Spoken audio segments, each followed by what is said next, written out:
Pour sa part, le ministre en charge de la fonction publique a présidé récemment une séance de travail axée sur la restitution des travaux sur le référentiel des emplois et compétences des assises auxquelles prenaient part les représentants de l'administration publique de notre pays. Le récit de Cabrila Lemami.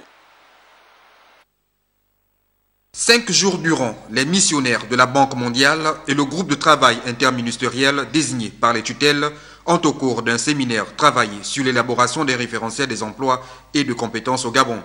Cette rencontre s'inscrit donc dans le cadre de la restitution des travaux de ces assises au ministre de la fonction publique. Ce séminaire d'une semaine a porté sur l'élaboration d'un répertoire des emplois et des compétences communs à l'ensemble des ministères.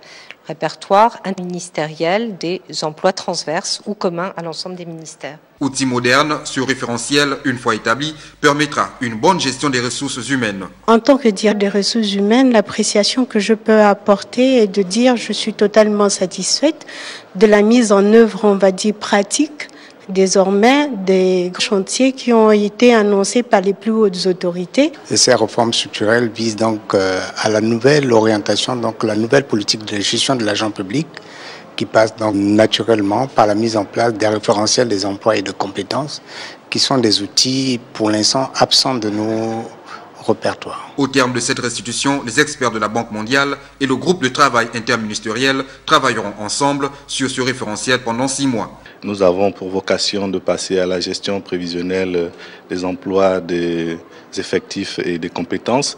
Et pour cela, il est nécessaire qu'un référentiel soit d'abord mis en place. C'est donc la mission de ce groupe de travail qui est actuellement managé par Madame Laberge, qui est un expert de la Banque mondiale.